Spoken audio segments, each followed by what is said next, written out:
Wilfred Grenfell, que es un misionero, fue un misionero que era doctor, y le preguntaron qué influyó para que entregase sin reservas sus misiones a los cristianos. Y lentamente contó esta historia. Dijo, una noche llevaron a una mujer a un hospital que él era el médico residente en ese entonces, y esta mujer estaba terriblemente quemada. Fue evidente que no había esperanza para esta mujer. El marido había llegado borracho y le había lanzado una lámpara de queroseno y ella se incendió. Llamaron a la policía y finalmente trajeron al marido medio sobrio. Y el magistrado se inclinó a la cama de esta mujer. Él insistió que realmente diga qué es lo que había pasado, que contara a la policía exactamente lo que sucedió. Y recalcó la importancia sobre todo de que diga la verdad, ya que eran sus últimos momentos de vida. Su expresión de sufrimiento podrían verse en su rostro. Y la pobre mujer, evitando mirar a su marido, parado a los pies de la cama, finalmente observa al oficial con ojos firmes. Mira, sus ojos van desde la mano fuerte que tenía el oficial en la mano, recorriendo el brazo, hasta llegar al rostro del oficial.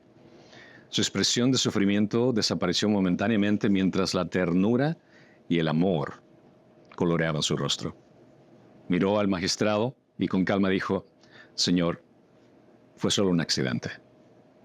Y cayó muerta en esa almohada. El misionero Grenfell añadió, «Esta misericordia era de Dios. Y Dios es así. Su amor ve a través de nuestros pecados». Sin lugar a dudas, esta historia conmueve lo profundo de nuestro ser, porque vemos por un lado el aspecto de justicia y ves lo negativo que se dio en esta circunstancia. Queremos ver justicia, pero al mismo tiempo vemos una misericordia otorgada a alguien que no se lo merece. Nos cuesta pensar que alguien pueda perdonar a un ser tan atroz, un marido borracho, irresponsable que haya causado tanto daño a esta mujer. Pero cuando ponemos en perspectiva en analizar nuestra condición pecaminosa, estamos en peores circunstancias que esta persona. Y Dios misericordiosamente ve no solo a una de las ofensas, sino ve todas nuestras ofensas. Y nos da ese perdón por medio de su misericordia. El proceso por el cual Dios satisface su justicia es mediante la gracia y la misericordia, otorgando su propia vida como propiciación. La palabra propiciación significa aplacar la ira divina de Dios. Y esto lo hace por nuestros pecados. Y este fue el plan de Dios que había desplegado a lo largo de las Escrituras. Incluso los había anunciado a los discípulos, preparando específicamente lo que iba a ocurrir con su vida. Y esto es lo que vamos a ver en Mateo, capítulo 20, del 17 al 19. Así que abran sus Biblias a Mateo, capítulo 20, del 17 al 19. Cuando Jesús iba subiendo a Jerusalén, tomó aparte a los 12 discípulos y por el camino les dijo, «Ahora subimos a Jerusalén, y el Hijo del Hombre será entregado a los principales sacerdotes y escribas, y lo condenarán a muerte, y lo entregarán a los gentiles para burlarse de él, lo azotarán y crucificarán, pero al tercer día resucitará». Señor, abre nuestros corazones y mentes por el poder del Espíritu Santo, que al estudiar estas Escrituras, tu palabra sea proclamada con poder para transformar nuestro corazón. Concédenos la capacidad de escuchar con gozo lo que tienes que decirnos hoy sobre nuestro Señor y Salvador. Y todos dicen, amén. Vemos que este relato se encuentra también en los evangelios sinópticos, tanto en Marcos y Lucas. Jesús preparó de antemano a los discípulos para su muerte y esta es la tercera anunciación que él había dicho a sus discípulos. Considera que lo que hemos estudiado hasta ahora es la preparación para que los discípulos puedan entender el plan que tenía Dios desde antemano. La primera noción se nota en Mateo 12:40, que dice, porque eso estuvo Jonás en el vientre del monstruo marino 3 días y 3 noches, así estará el Hijo del Hombre 3 días y 3 noches en el corazón de la tierra. Les estaba diciendo en adelantado lo que iba a ocurrir. Mateo 16:21, desde entonces Jesucristo comenzó a declarar a sus discípulos que debía ir a Jerusalén y sufrir muchas cosas por parte de los ancianos, de los principales sacerdotes y de los escribas, y ser muerto y resucitar al tercer día. Y vemos también Mateo 17:22, mientras andaban juntos por Galilea, Jesús les dijo, el Hijo del Hombre va a ser entregado a manos de los hombres, lo matarán y al tercer día resucitará. Y ellos se entristecieron mucho. Su motivo al contarles sobre su futura muerte es para cuando llegue ese día que ellos estén preparados para lo que iban a encarar. Habían sido advertidos que todas estas cosas iban a darse y Jesús sabía qué es lo que se iba a ocurrir. Jesús subiendo a Jerusalén, y este viaje que es a través de Perea, al lado oriental de Jordán, había terminado y se encontraba cerca de Jericó y ahora en camino hacia arriba de Jerusalén, en dirección de Jerusalén. Al terminar estas oportunidades educativas con sus discípulos, estaba enseñándoles tanto con la predicación pública y después personalmente, y fija ahora su atención a un camino por delante, que era enfrentar su muerte. Este es el inicio de donde él ya se conoce que va a morir. Va a presentarse pronto formalmente a la nación como su Mesías. Sin embargo, la recepción que iba a recibir por parte del pueblo que anhelaba tanto el Mesías no fue lo que se había esperado. Jesús sabía que en Jerusalén iba a ser rechazado. Por esto les dijo de antemano qué es lo que los discípulos iban a encarar. Algo que a pesar de las advertencias anteriores, parece que los discípulos todavía no comprendían. Y tomó parte de los discípulos, y aunque él estaba con una gran multitud que le seguía el camino, los dijo en privado y los reunió en privado estos 12 discípulos para anunciarle específicamente qué es lo que iba a ocurrir. Considera esto, si hubiera advertido a las demás personas o predicando generalmente la forma como iba a morir, es muy probable que Cristo había, tal vez la gente hubiera intentado impedir de que Cristo vaya a la cruz, o incluso el hecho de que él intente provocar su propia muerte imprudentemente. Entonces, la razón por la cual les dijo específicamente a los dos y no al resto era una, para impedir que la gente vaya a tomar algún tipo de acción que vaya en contra del plan de Dios, y otra, específicamente porque los discípulos tenían que ser los testigos de qué es lo que iba a ocurrir. Por ejemplo, leemos en Mateo 13:11, Jesús le respondió, porque a ustedes se les ha concedido conocer los misterios del reino de Dios. Para ellos no se les ha concedido. Aquí muestra que las parábolas fueron enseñadas a ellos de una forma específica para que ellos entiendan. Pero dentro de este contexto, a ustedes les doy esta información para que entiendan el porqué. No se las doy a todos. Por tanto, se dirige en secreto a los apóstoles, ya sea para que después puedan ser testigos de antemano de lo que había sido advertido. Y esto puedan predicarlo. Es decir, que si no les hubiera advertido de esto y ven morir a Jesús, hubieran hablado de esto, pero el hecho de que Jesús les haya advertido 3 veces antes era sobre todo para recalcar el aspecto de que Jesús sabía lo que vino a hacer. En Hechos 10, 40, 41 menciona, pero Dios lo resucitó al tercer día e hizo que manifestara, no a todo el pueblo, sino a los testigos que fueron escogidos de antemano por Dios, es decir, a nosotros que comimos y bebimos con Él después de que resucitó de entre los muertos. Es decir, que cuando se dio la resurrección, los apóstoles dijeron, no, Él no solo resucitó, nosotros sabíamos esto, Él nos enseñó esto antes de que se dieran las cosas. Y esto les dijo en el camino. Jesús está interesado en la predicación de sus discípulos para lo que sucederá. Trata de recordarles en cuanto a lo que se ha dicho y que no se perturbe en el momento que va a ocurrir. Quiere que comprendan el significado verdadero de los eventos que van a observar. Sin embargo, no pueden entender totalmente en ese momento. Se le repitió 3 veces y aún así en el contexto es que realmente no cayeron en cuenta de la profundidad de lo que se estaba diciendo. Les dice claramente que iban a subir a Jerusalén. Jesús tenía destinado ir a Jerusalén y la ciudad de Dios, el centro de la verdadera religión, una hermosa ciudad consagrada como el epicentro de la adoración a Dios. Jesús mencionó nuevamente a sus discípulos que Jerusalén sería el lugar donde le esperaba la muerte. Ahora imagínate como un discípulo está siguiendo a Jesús, a tu maestro, y de pronto él te dice, vamos a ir a Jerusalén. Pero no nos había hecho ya 2 veces que te iban a matar a Jerusalén, ¿por qué quieres ir allá? Su afirmación de dirigirse a Jerusalén es como si dijera, estoy dirigiéndome voluntariamente a morir. Nadie lo llamaba a Jerusalén, no estaba obligado por ninguna compulsión de violencia, pero lo hace por amor y misericordia a su creación. Él sabía lo que iba a hacer. Y se presenta con este contexto diciendo que el Hijo del Hombre iba a ser asesinado ahí. Jesús nuevamente identifica más que un profeta, nos dice con una autodenominación favorita que es el Hijo del Hombre. Esta terminología es sumamente importante. Este título se refleja la figura celestial de Daniel que vio en su visión en Daniel capítulo 7. Lo que venía en las nubes y recibía dominio y gloria. Daniel se refirió a él específicamente como el Hijo del Hombre que veo ese ser. Y Jesús habla acerca de él mismo con esa misma terminología.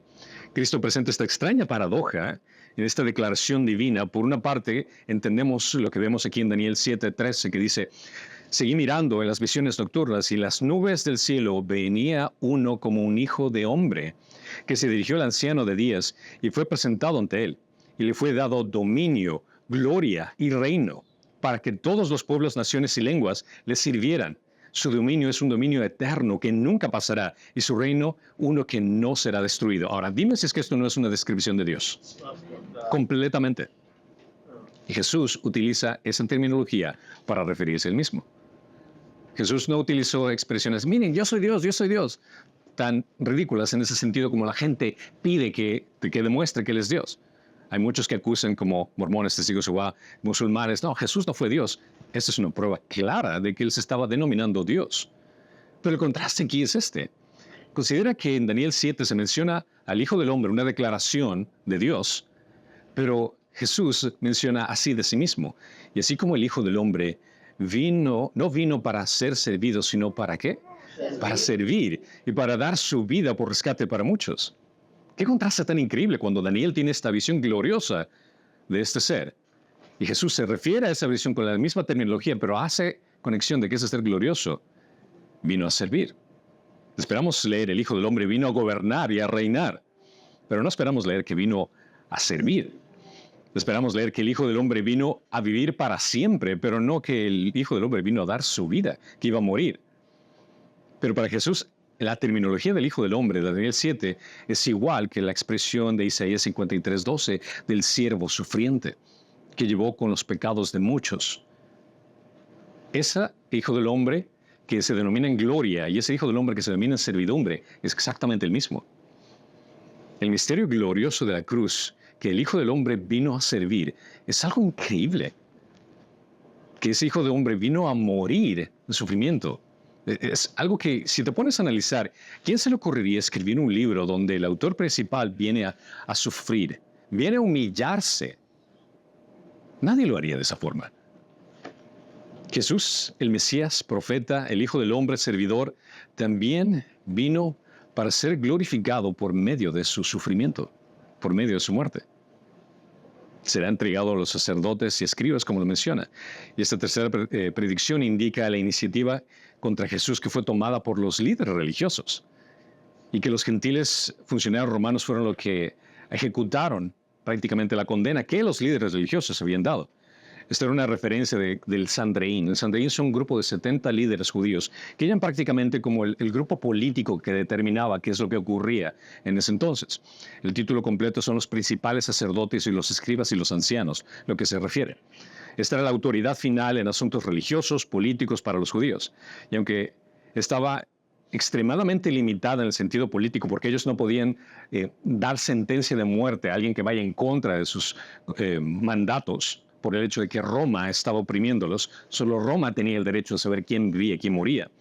Entonces la posición de Mateo que se da aquí es interesante por el hecho de que aquí se menciona que fueron los líderes religiosos. Muchas veces se acusa la idea que fueron los romanos los que mataron a Jesús, pero los que estaban detrás vienen a ser los judíos. Incluso en 1 Tesalonicenses 2:14, Pablo lo afirmó de esa forma. Eso pues ustedes, hermanos, llegaron a ser imitadores de la iglesia de Dios en Cristo Jesús, que está en Judea, porque también ustedes padecieron los mismos sufrimientos a manos de sus propios compatriotas, tal como ellos padecieron en manos de ¿quién? De los judíos.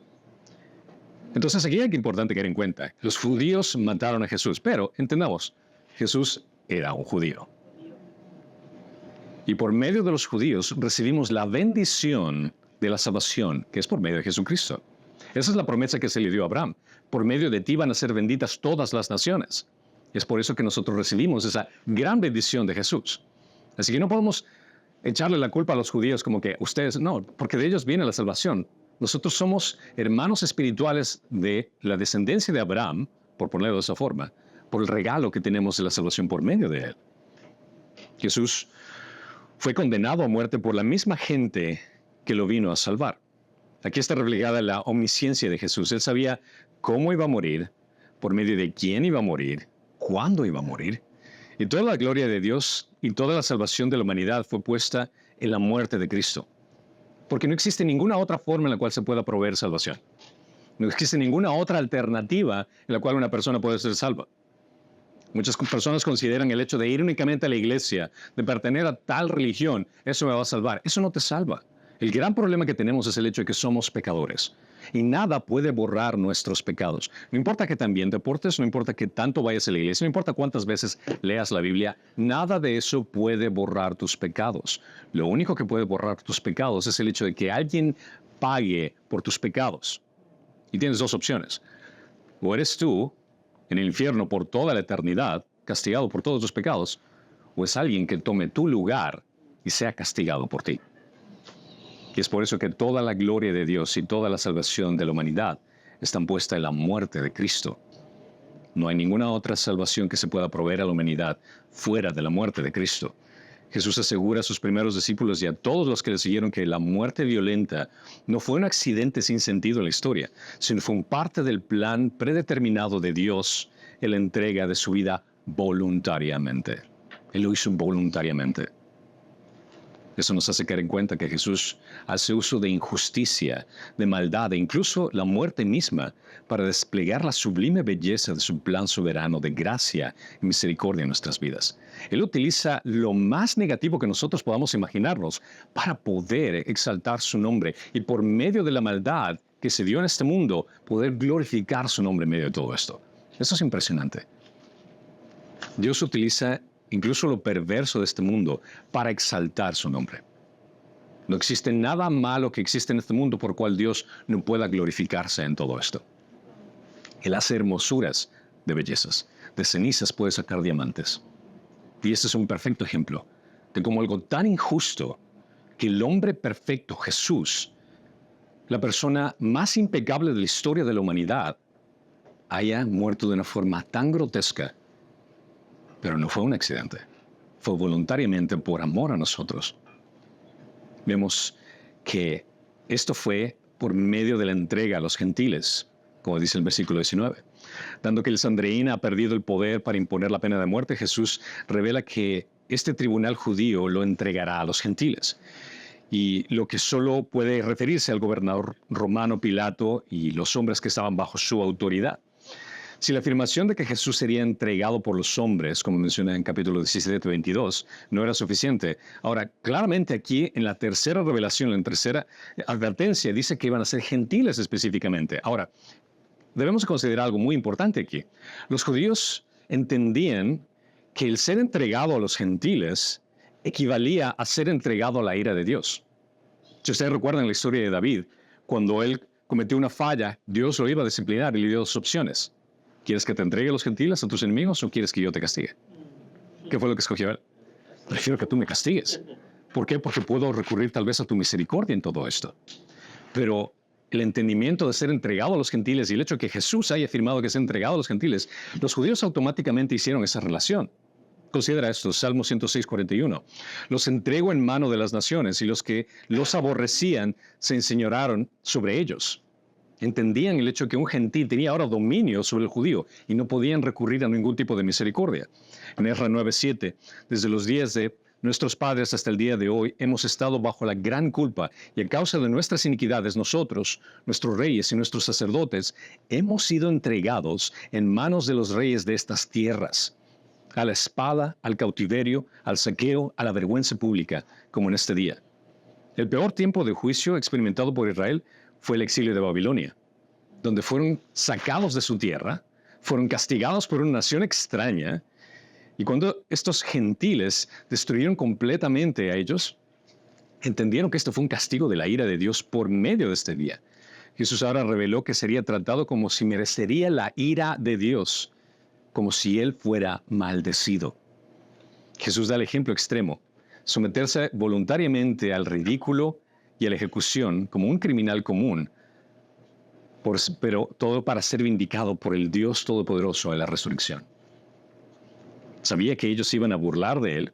Jesús habló por primera vez esto, del hecho de que iba a ser burlado, menospreciado, flagelado. Y cada predicción agrega detalles adicionales, cada advertencia agrega ciertos puntos que iban aclarando más la situación para los apóstoles. Esta vez añadió que los gentiles se burlarían de él, lo azotarían y lo crucificarían. Los detalles adicionales de esta tercera predicción sirven para enfatizar con exactitud que Jesús sabía exactamente lo que se iba a enfrentar. Eso no iba a ser una sorpresa. Considera esto. es el hecho de que la información de lo que está dando a los discípulos es algo que incluso está en el Antiguo Testamento. Era para cumplir profecías que estaban en el Antiguo Testamento que ya se sabía. Salmos 22, 7, 8. Todos los que me ven, de mí se burlan. Hacen muecas con los labios. Menean la cabeza diciendo, que se encomiende al Señor, que Él lo libre, que Él lo rescate, puesto que en Él se deleita. Y esto está en el Antiguo Testamento, siglos antes de que Jesús estuviera en la cruz. Menciona que lo iban a azotar. Isaías 56. Ofrecí mi espalda a los que me herían, mis mejillas a los que me arrancaban la barba. No escondí mi rostro de injurias y salivazos. Antes de que Cristo haya sido enviado a la cruz, considera que Él tenía que pasar por una tremenda tortura, que era los romanos utilizaban este sentido de poder torturar a la persona antes de la cruz. Y está con azotes de látigo de punta de plomo llamado flagrum. Estos látigos, considera que esta imagen no tiene incluso lo que debería considerarse, que eran pedazos de huesos incrustados en todo eso. El fragum utilizado por los romanos constaba de correas separadas de pedazos de huesos y piedras o piezas de bronce melladas. Era sorprendente que una persona pueda sobrevivir esto. Y que era una tortura el pasar por este tipo de golpes. Porque considera que un golpe de esto arrancaba la piel, se añadía a los músculos, incluso estaban los órganos expuestos en la mayoría de los casos. Todos los posibles tipos de sufrimientos en el mundo que podría infligirse a un hombre fueron puestos en Cristo, tanto mental como emocional y como físicamente.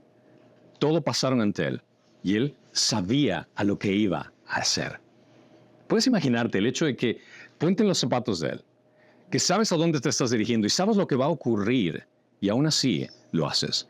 Esto es amor. Esto es una descripción increíble de amor.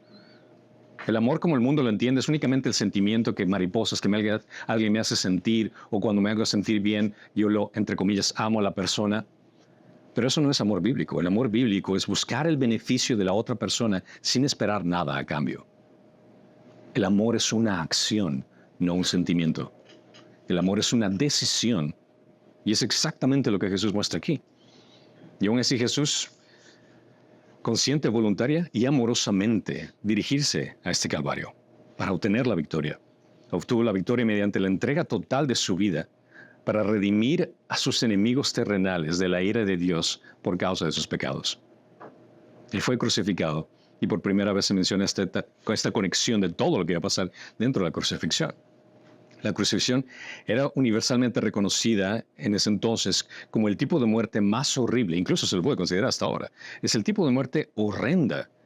Se utiliza como un signo de deshonra para los prisioneros de crímenes en contra de Roma en ese entonces. El criminal que era condenado era flagelado primero y obligado a llevar un travesaño hasta el lugar donde iba a ser puesto con la cruz, con la estaca. Se colocaba alrededor del cuello del delincuente una tablilla que indicaba el delito que había cometido y después se colocaba en la cruz. Quiero que entiendas la dificultad que esto conlleva. La postura de la crucifixión implicaba que el reo se colocaba en una posición de estirado los brazos y se levanta el cuerpo, en una postura que causa tensión a los músculos y sus ligamentos de pecho sobre todo estaban extendidos. Esto causaba un agotamiento muscular severo. Esto causa una dificultad para poder respirar. La respiración se vuelve extremadamente difícil. Para inhalar, la víctima tenía que levantar su cuerpo para poder respirar. Ahora, considera tratar de levantar tu cuerpo con clavos en tus manos y en tus pies. Y eso que está estirando su cuerpo en ese dolor. Ahora, paulatinamente la fuerza y la capacidad de levantar su cuerpo disminuyen y la persona tiende a ahogarse. Y es por eso que la crucifixión se conoce también como una muerte de asfixia, más que el dolor o el derramamiento de sangre. A medida que la víctima se cansa, se vuelve cada vez más difícil respirar. La acumulación de dióxido de carbono en el cuerpo da la incapacidad de poder inhalar y resulta en asfixia progresiva. Otros factores que se dan dentro de la crucifixión es el shock hipovolémico por la pérdida de sangre debido a las heridas, la deshidratación, la pérdida de circulación sanguínea seguida por un colapso coronario e infección. Considera que esta fue una tortura diseñada para una agonía prolongada. Es una muerte lenta y agonizante.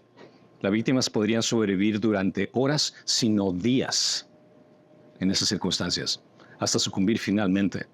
Ahora, considera también que esto es una muerte no solo por dolor, sino por humillación. A la persona se le colocaba completamente desnuda. Y no es como ves en las películas o imágenes que la cruz estaba bien alta. No, la cruz estaba a la altura de una persona. Es decir, que tú podías ver los ojos de sufrimiento de la persona. Y esto era intencional, porque querían los romanos dar una lección a la gente para que miren si es que haces algo en contra de Roma. Incluso se considera en algunos relatos históricos que cuando se crucificaban a mujeres, se les daba la vuelta para no ver su rostro. Porque era tan horrible ver la agonía de una persona y sobre todo de una mujer en ese caso, que preferían darle la vuelta. La muerte, si es que querían que sea más agonizante, lo que hacían era poner tablillas en los pies o un asiento en la mitad. Ahora, eso no es específicamente, mira qué compasivos son para que pueda por lo menos descansar. No, el propósito era para que se extienda más la agonía. ¿Por qué? Porque ahora tienes un lugar donde puedes impulsarte, un lugar donde puedes descansar un momento, pero es para que vivas más en el dolor constante de estar en esa cruz. Pero si querían que la muerte sea rápida, lo único que hacían era romper las piernas por debajo de las rodillas, para que la persona ya no pueda impulsarse para seguir respirando. Es decir, que cualquier posibilidad de aliviar la presión y el dolor era imposible en esas circunstancias. Por lo general, el cuerpo se dejaba en la cruz para que se pudriera. En algunos de los casos, los familiares se les daba la oportunidad de poder enterrarlo, pero considera que el hecho de ver a esta persona constantemente, que incluso los animales podían morder los pies, estaba expuestos a cualquier cosa, era la humillación más grande que puedes imaginarte. Es un horror el considerar una muerte a este nivel por humillación y dolor público. Pero considera que esta era una maldición para los judíos.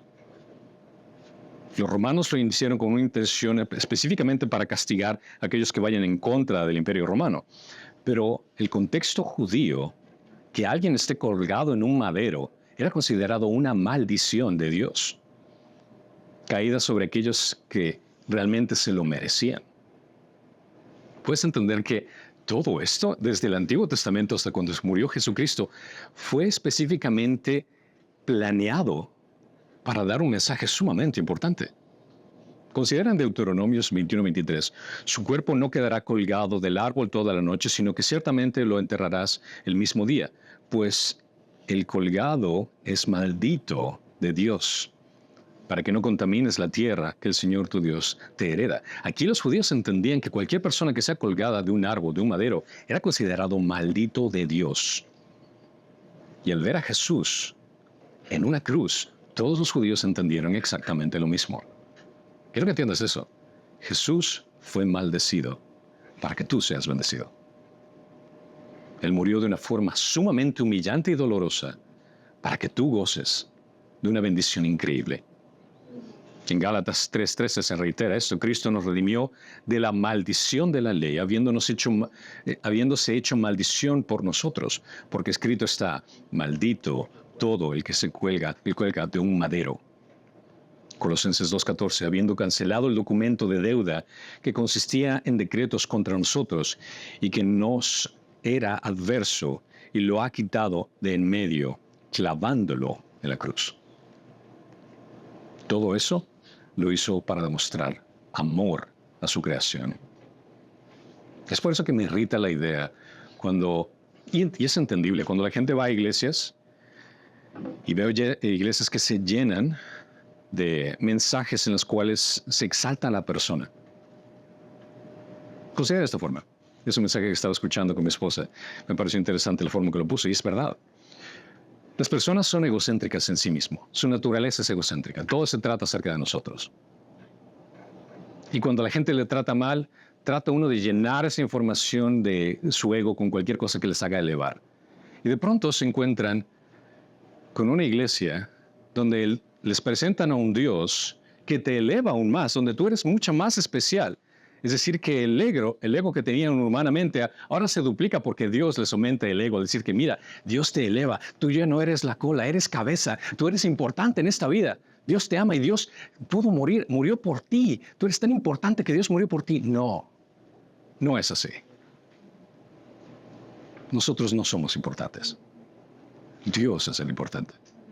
Dios murió en la cruz, no porque nosotros lo merezcamos, sino porque Dios es bueno, justo, misericordioso.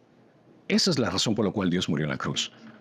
No para darnos nuestra mejor vida ahora, no para que tengamos el mejor carro, la mejor casa, no. Él murió para ser exaltado y glorificado en su gracia y en su misericordia. Nosotros somos benefactores de quien es Él. Él no murió por nosotros porque seamos la última Coca-Cola del desierto. Él murió por nosotros porque realmente Él es amor, Él es bueno, Él es gracia. Y esa es nuestra satisfacción de que nosotros servimos a un Dios increíble. Lo increíble de esto es el hecho de que su muerte no era la culminación de todo, sino que Él dice que el tercer día iba a resucitar.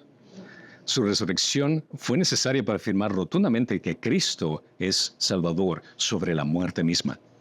Afirmó su propia autoridad en su resurrección, afirmando que el Espíritu lo resucitó. Aquí es bien donde está un despliegue hermoso de la Trinidad.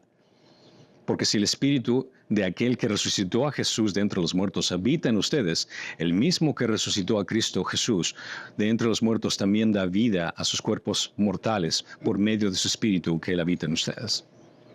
La Trinidad estuvo en conjunto para hacer esto. ¿Por qué? Porque de tal manera Dios envió a su Hijo. Y aquí vemos en la resurrección que el Espíritu está envuelto en la resurrección. Así como Cristo con su muerte pagó una satisfacción del pecado, era necesario que se declarara un mundo mediante argumentos que esto se dio, que esto fue real. Esto fue fundamental para la creencia que nosotros tenemos. Si Jesús no resucitó de los muertos, nosotros no tenemos salvación. Porque si es que Él no pudo vencer la muerte, nosotros peor. Pero las referencias son increíbles, específicas, que tenía que predicarse por el resto de la historia de la humanidad. Esto se convirtió en el corazón de la predicación apostólica del Evangelio. Hechos 2:24, pero Dios lo resucitó poniendo fin a la agonía de la muerte, puesto que no era posible que Él quedara bajo el dominio de ella. Hechos 3:15, y dieron muerte al autor de la vida, al que Dios resucitó de entre los muertos, de lo cual nosotros somos testigos. Hechos 4:10, sepan todos ustedes y todo el pueblo de Israel, que en el nombre de Jesucristo el Nazareno, a quienes ustedes crucificaron, y a quien Dios resucitó de entre los muertos, por Él, este hombre se halla aquí sano delante de ustedes. Hechos 5:30, el Dios de nuestros padres resucitó a Jesús, a quienes ustedes mataron y colgaron en la cruz. Hechos 10:40, pero Dios lo resucitó al tercer día e hizo que se manifestara no a todo el pueblo, sino a los testigos que fueron escogidos de antemano por Dios, es decir, a nosotros que comimos y bebimos con Él después de que resucitó de entre los muertos. 1 Corintios 15:4, que fue sepultado y que resucitó al tercer día, conforme a las Escrituras, que se apareció a Cefas y después a los 12. Luego se apareció a más de 5,000 hermanos a la vez, la mayoría de los cuales viven aún, pero algunos ya duermen. Después se apareció a Jacobo, luego a todos los apóstoles y al último, como a uno nacido fuera de tiempo, se me apareció también a mí. Este es Pablo declarando que el mensaje más importante es el hecho de que Cristo resucitó de la muerte para que nosotros tengamos vida. Dios utilizó la injusticia, la maldad, incluso la muerte misma, para desplegar su sublime belleza de gracia y misericordia para nosotros. Si es que no tienes una autoestima en el sentido de que no te consideras una persona importante, míralo de esta forma. Te voy a ayudar. Realmente no lo eres. No hay nada importante dentro de ti. Pero lo hermoso del caso es el hecho de que Dios te da un valor inigualable al ser parte de su familia. El hecho de que tú conozcas de Cristo, eso significa que Él te adopta a su familia y eres redimido. Eres heredero de las bellezas que Dios tiene para dar. Eres especial no por lo que tú eres, sino por quién es Él en ti. Cuando Cristo vive en ti, tú pasas a una identidad mucho mayor a cualquier cosa que este mundo pueda darte, o cualquier cosa que tú puedas buscar en esta humanidad. Tienes una identidad mucho más valiosa y más grandiosa al saber que Dios Todopoderoso dio su vida por un miserable pecador como tú y como yo. Eso nos da identidad única e increíble. Jesús, en su camino a Jerusalén, advierte a sus 12 discípulos por tercera vez que él iba a ser entregado a los líderes religiosos para ser condenado a muerte. Será entregado a los gentiles para que se burlen, lo azoten y lo crucifiquen. Pero él al tercer día iba a resucitar de la muerte. Los discípulos no respondieron a las palabras del Señor de una forma positiva. Quizás se negaban a creer que el Señor sería tratado de esa forma.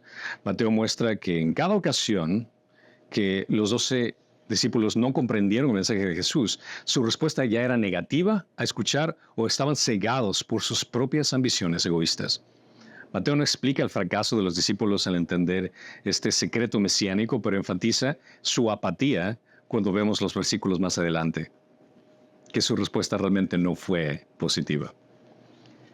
Jesús estaba enfocado en cumplir su misión de redimir a pecadores, advirtiendo a los discípulos lo que sabía que tenía que enfrentar para que no sean sorprendidos. Y demuestra a sus seguidores que Él era el ejemplo de sufrimiento. Él es el hombre de los sufrimientos, se lo conoce de esta forma. Y en demostración en obediencia y abnegación lo hizo para la gloria de Dios, obedeciendo al Padre. Él es nuestro ejemplo de sufrimientos. Cada cosa que experimentamos nosotros, cuando se trata acerca del sufrimiento, es algo que nosotros rechazamos. La idea del sufrimiento no tiene ningún atractivo, lo más mínimo para nosotros. Todos queremos los beneficios de obtener lo mejor sin sufrir el dolor que conlleva el poder obtenerlos. Vivimos en un mundo quebrantado por el pecado, pero déjame decirte que será inevitable el hecho de que experimentes dolor y sufrimiento de alguna forma u otra. Y es en Cristo donde ves ese ejemplo de cómo seguir adelante. La muerte de Cristo nos redime de nuestros pecados. La razón por la cual Cristo murió en la cruz fue para salvarnos. Pero también podemos ver ese reflejo que esa obediencia al Padre nos ayuda a entender y cómo lidiar que cuando experimentemos sufrimiento, es por algo mucho más grandioso de lo que nosotros consideramos. Me gustan las palabras de Nancy DeMoss que menciona: queremos ganancia sin dolor, queremos la resurrección sin pasar por la tumba, queremos vida sin experimentar la muerte, queremos una corona sin pasar por la cruz. Pero la economía de Dios, el camino hacia arriba, es hacia abajo. Al conocer al Dios universo, comprenderemos que incluso en el dolor hay propósito. Sufrimiento tiene un propósito más grande que el dolor mismo. La próxima vez que estés experimentando ese dolor que sobrepasa tu entendimiento, recuerda que existe un Dios mucho más grande que tiene control de la vida misma.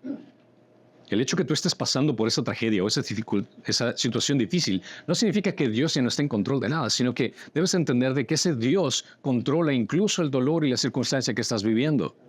Y es en Él donde podemos descansar. Tal vez no vamos a comprender en esta vida el porqué de lo que pasamos, pero podemos conocer ese Dios que tiene control de la vida y descansar en Él sabiendo que Él incluso en medio del dolor puede sacar algo tan hermoso que a nuestra perspectiva no lo vamos a comprender.